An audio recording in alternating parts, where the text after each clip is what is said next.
Hey guys, it's Chris, and welcome to the Toned and Toneful video podcast episode number 28, Self-Reflection, the Benefits of Emotional Honesty. So today, guys, I want to talk about self-reflection from a perspective that's a little bit different than usual. A lot of times people think of self-reflection as maybe hitting their goals. They might think of self-reflection as, taking time to write in their journal, which is incredibly important. But I believe that there are some other factors that go into being a person who does self-reflection to an all-encompassing level that will allow us to come to answers in our life that sometimes we spend maybe months, years, or just a long time ruminating on. I know a lot of us are trying to figure out our purpose, and a lot of us are trying to get towards our purpose. And it's very easy for us to see that life is extremely complex, in that there are a lot of factors that lead us to knowing whether we're hitting the right markers in our purpose so that way we can be functional and we can be very effective in trying to get to where we're trying to get. So this week with this talk on self-reflection, I was going to point out one of the few things that I think is really important, and that's emotional honesty.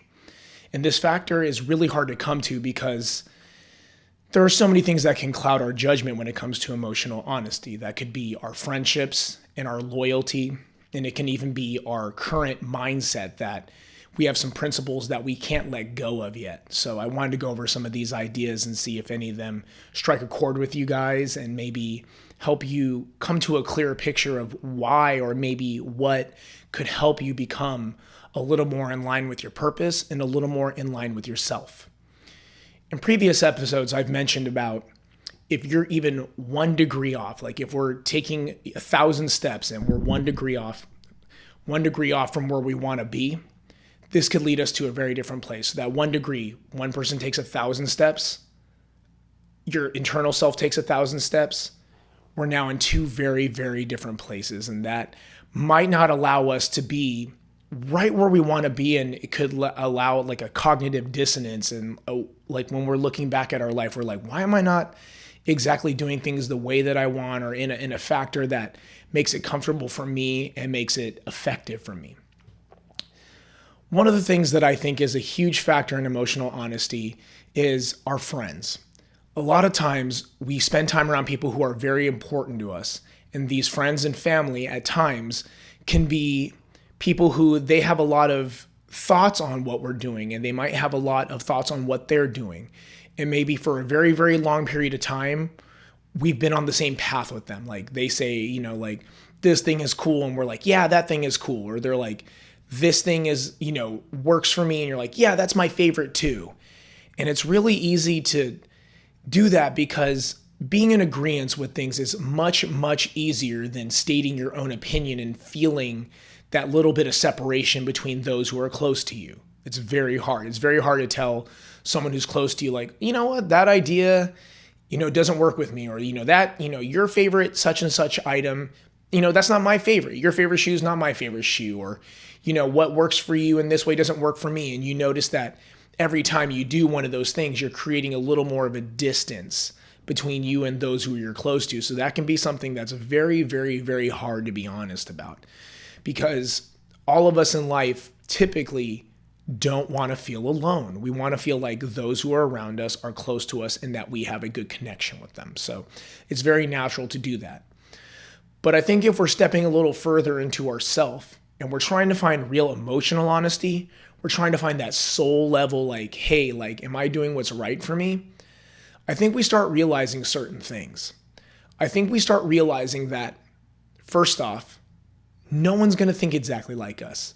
We were all made and built in a very special way that allows us to be who we are.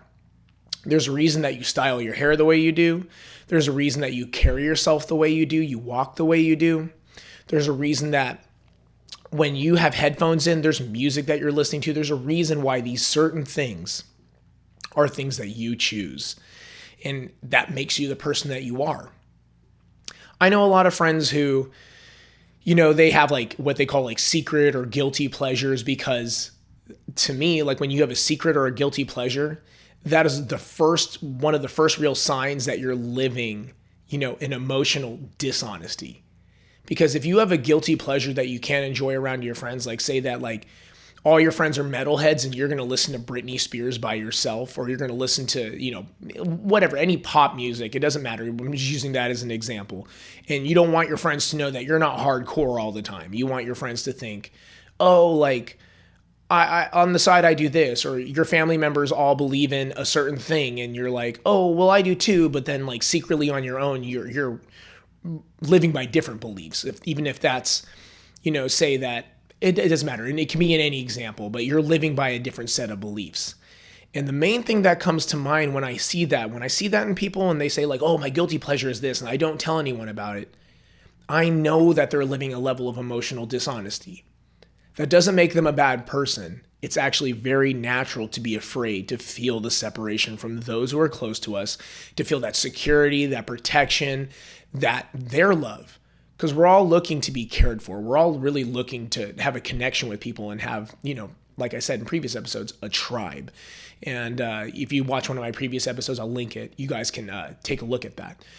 Now, one of the things that I think can really help with that is, first off, being able to admit that guilty pleasure. Hey, guess what? Like, I don't really with my friends, a lot of them are into the progressive metal or into progressive rock or into progressive things like that. And I've noticed that the more and more that I've gone down the path I've gone down the last year, I've kind of reconnected to my roots, because originally as a musician, I'm kind of like almost more of a pop guy. And then I really like guitar solos. So that's like kind of my melding, like what brings me together.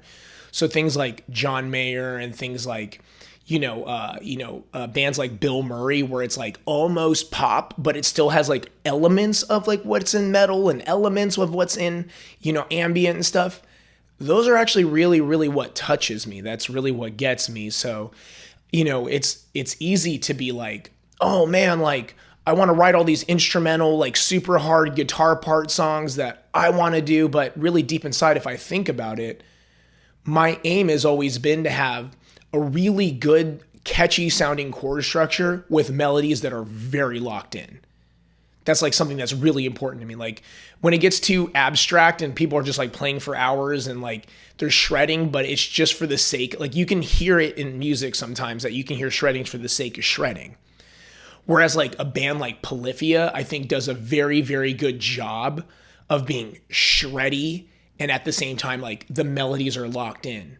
And a band like Covet does a really good job of having like math rock, but it's catchy. Like a song like Parachute to me is like so quintessential. It's like so like the singing in that, and then at the same time, like the melodies on guitar sound like Yvette singing. To me, that is like so integral. And I'm realizing that it's very easy to go down the path of like, oh man, like I really want to gent and have this like solo, and then like what time signature is this in? So I'm writing all these like hard riffs just to like be different. You know how you can be different? By being you. You are a very special creation in this world. Your personality, who you are, the family you come from, the things that you choose to like, you're already unique. We don't have to try so hard in life to be so different. So I think when we look at our friendships around us, and, again, I come from the world of like, a long time ago, I used to work closely with Mayonnaise, and I used to work closely with, brands that sold like, progressive guitars like 7 and 8 string. I made a lot of friends that were all very, very, very, very progressive. But as I've kind of stepped down my path more, I realized I ended up back where I was when I was like 12 and 14 years old. I'm like back at this stage in my life where I'm like, oh, you know what I really like? I really like music that is catchy. I really like music that is popular, not in the sense that it's popular to the masses, but it has that pop vibe, like where it can be easily consumed. I love it when I play something and most people are bobbing their heads, because it is something that is really brought down to its basic elements and is able to be there. But for a long time, I felt this was very hard for me to admit.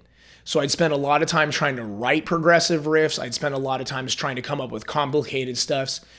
You guys don't know how many nights I've spent trying to gent on a 7 or 8 string guitar, or tune my 6 string guitar super weird. So then that way, like, oh, when people learn this song, that they're going to be like so amazed by me being different. And I think that once I take a step back, I love guitars that are in DADGAD tuning and guitars that are in standard E. This is maybe a lot of information for someone who doesn't play guitar, but what I'm trying to say is like you can find the most rare, shoes in the world, or the most, rare, baseball caps in the world, or you could, listen to a band that nobody knows of, because you're thinking you're trying to be different. But I think one of the things that we could all admit to ourselves is we should be doing what we like. So the first level of emotional honesty, I think, is taking a look at your friends, taking a look at the thoughts that exist in that group generally, and ask yourself, do I have differences from this? And is that really a problem? Is it a problem that I feel different from these people?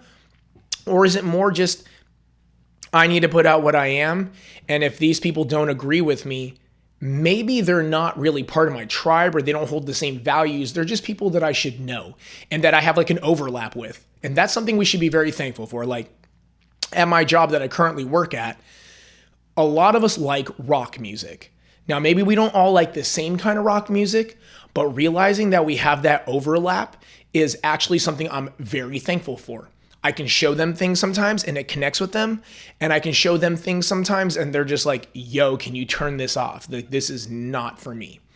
And I think that that is a very important factor to live by, because if we can see that a lot of what we're doing in life is about different levels of overlap and different levels of connection, then our honesty is so important. Our emotional honesty is integral.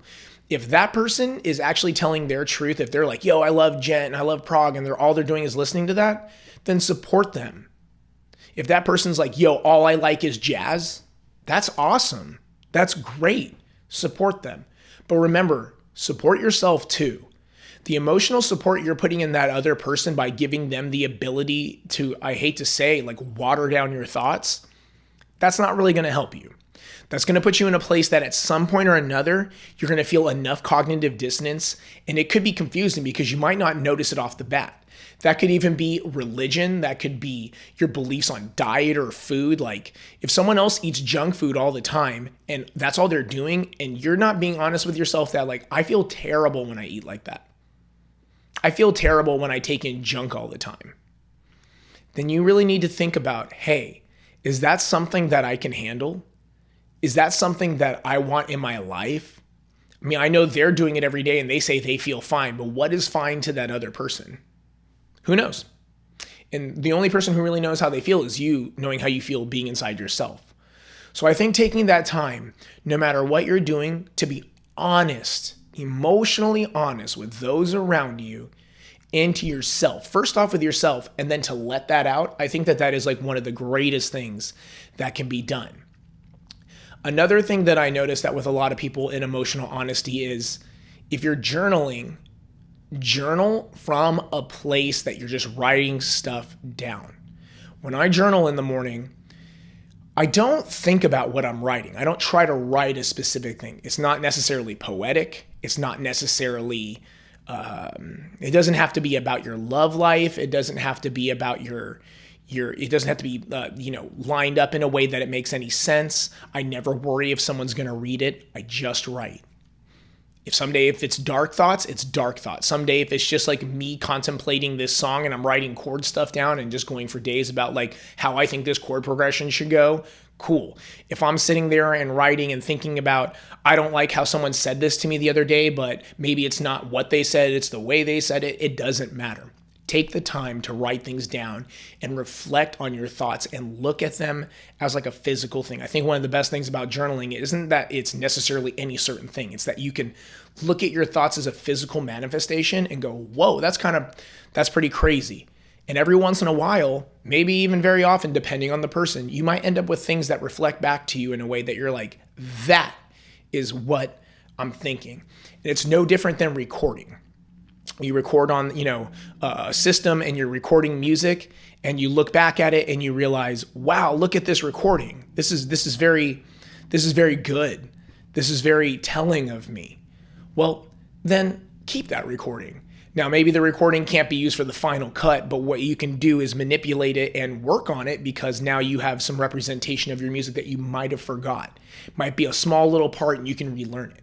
So these are all very, very, very important things to me because I think that a lot of people leave that emotional honesty in the back seat, and they put a representative in the front seat. So like if you're driving a car and the way that you put yourself out there and the mask that you wear is a mask of a representative, and then inside you keep this caged up version of yourself, which is the real version that you don't show anyone.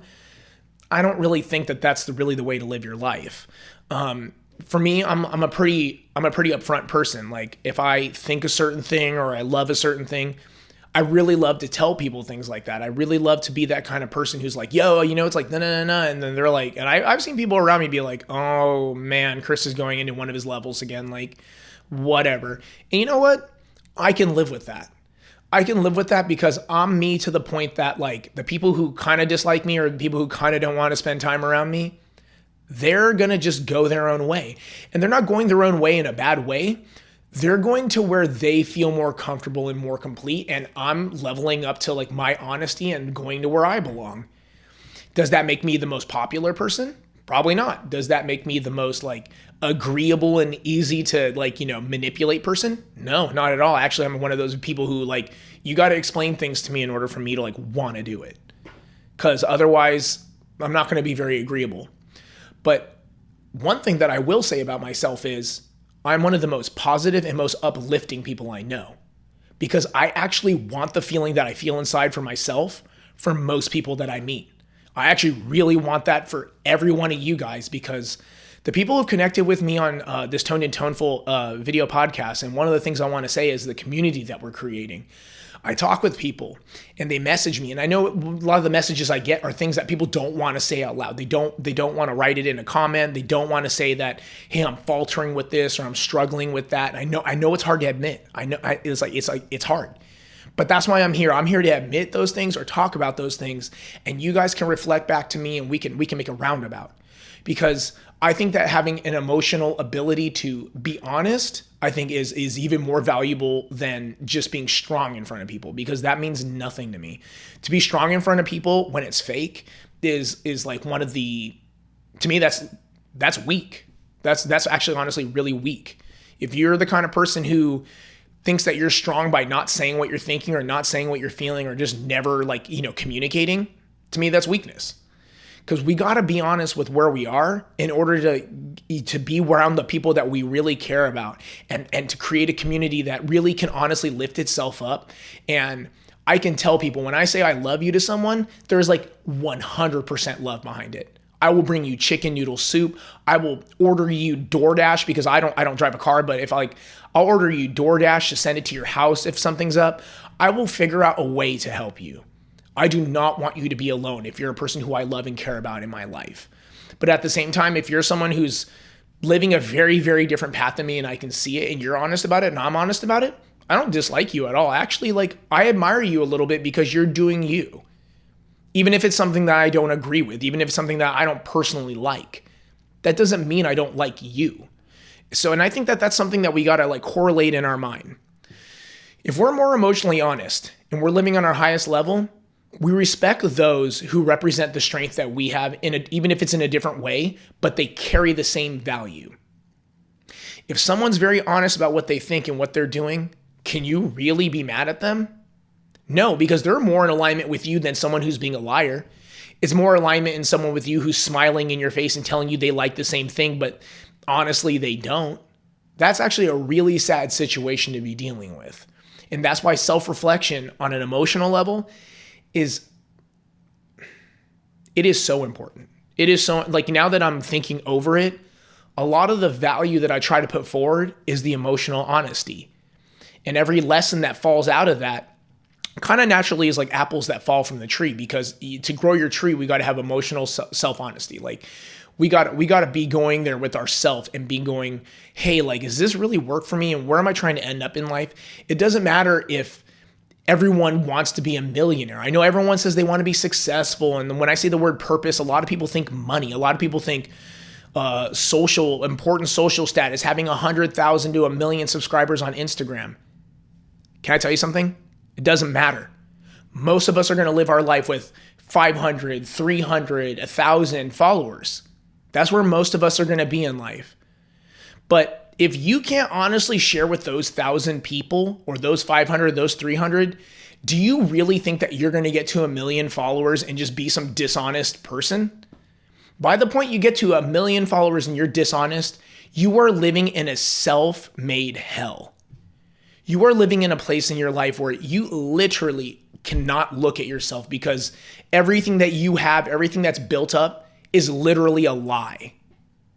How horrible is that? How horrible would it be to be a millionaire and you don't even do what you want? Just think about that for like half a second. That's horrible. I'd rather have 100 followers who all 100 like my photo because they genuinely get along with me. They genuinely genuinely get along with me. They genuinely understand where I'm coming from and they genuinely want the best for me. It's better than 1 million people and then having 1,000 people like it because they all know you're a liar. They all know that you have no emotional honesty to yourself. A lot of people run around and they're saying a bunch of things, but the question is what you're saying true to your heart? And for the bigger like last question to the emotional honesty, if you're fulfilling your purpose, if you had all that you wanted, wouldn't you still want more? That's the truth. Once you get where you want to get, you're going to want more. So the real thing is enjoying the process, enjoying the emotional honesty and finding friends along the way and finding your tribe along the way and the family members who are like kind of in your wheelhouse in life. Like you're like, dang, my uncle thinks a lot like me and dang, like my dad and me, like we're built from the same soul. Like he's like kind of like the older version of me and he doesn't want to see me fall in the places he fell. So he gives me advice that actually really helps me out. And hey, I met this one teacher in school and it's my physics teacher. You know, like I had a physics teacher named Mr. McChrystal in high school. And to me, he was one of the coolest people in the world, just his nature, just who he was. He made me like want to learn science more. If you can run into those people and be honest with yourself, think about what your life would be. Think about if you're an honest person to yourself, think about how great your life is. And that's one of the things that I wanted to put forward today because so many people in this world live emotional dishonesty for security, for friendship, for what they think is their purpose, what they think connection is. No. Don't think you have a connection. Don't fake having friends. Don't fake your purpose. You will never be successful in that fashion. You could never move forward if you have that strong of an inability to be honest with yourself. What you need to create is a place where you're you. You know who you are. It isn't a problem for you. It isn't a problem for those around you. Love yourself. If your phone isn't ringing up with text every 5 minutes because you're not part of some group chat because you don't like the same kind of jokes, it's okay. It's okay if when you claim where you are in life that a friend kind of recoils and you can tell that they start treating you different, deal with it. Because those who you need around you will eventually show up. They will eventually be there. Your purpose will become clearer and clearer and clearer. And if you get on that path, you get on where you want to be in life, I can almost tell you that when you start creating any movement, it'll be a snowball. It'll be a snowball. It'll just pick up. Because you can't make a movement based on nothing, based on lies. And if you do, you're making your own personal hell. Trust me, like you will live in a world where you're like, what am I even doing? What am I even living? Listen to the messages from someone like John Mayer when he was like, oh, I was an ego, like I had like an ego problem and I lived my life like literally looking at the charts and wondering why I wasn't the most popular one on the charts. Learn from someone like that. Learn from someone like Britney Spears, who she was one of the most popular singers in the world and ended up in her own personal hell, her whole family controlling her music, her money, her like where she was doing. And now she's like, she's living a very mentally hard life. Look at someone like Aaron Carter, who, bless his soul, passed away this last year and lived through so much emotional intensity. Went from the kid of, this is how I beat Shaq as a happy kid, like, you know, maybe not even happy at that time, but to a person covered with tattoos doing meth at a level that you're like, the tattoos weren't for him. The meth wasn't for him. He was hiding from himself. He was hiding from his internal pain. That is something to think about, because you don't want to be like a type of person who's living in internal pain and literally hiding from yourself, creating that mask, creating that representative that actually doesn't represent you, because the person inside is inside of a cage inside you, like a bird cage is your rib, and it's just this bird like wishing to get out. Let the bird out. Let yourself out. Because that's all we have in life is our emotional honesty, and go where we can. I make mistakes all the time when it comes to representing myself, or make mistakes all the time when I'm like trying to explain things to people, and people are like, dude, what are you talking about? And I'm like, and I'll work as hard as I can to get that as cleanly, as clearly as I can. But that's what helps my communication. It helps me as a person become way more authentic with myself as a 36-year-old than I was with myself as a 28-year-old, trying to be a lot of things that I wanted to be. And I still, what's crazy? I want to be the same things, but I won't do it the way I did when I was 28, 25, 20. But the 36-year-old me is much more like the 12-year-old me. So much more in line with just the heart. So much more in line with what I feel. If I'm the kid in the listening to music on my headphones and I'm in the corner by myself because no one else wants to hear it with me, that's fine. Someone else comes up and goes, what CD are you listening to on that little Discman back in the day? And I'm like, oh, this. And then someone's like, dude, I have that CD. And you're like, I have a friend. Think about what that means to you.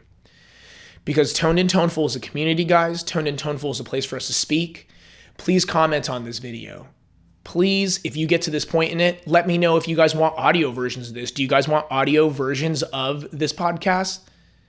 I started working on that, but a part of me saw that there was maybe not as much of an interest in that. But if you guys have interest in that and something you'd like to listen to on headphones, maybe this isn't something that's easy to do online or do out loud, I'm there for you. I want this to be something that can help you guys.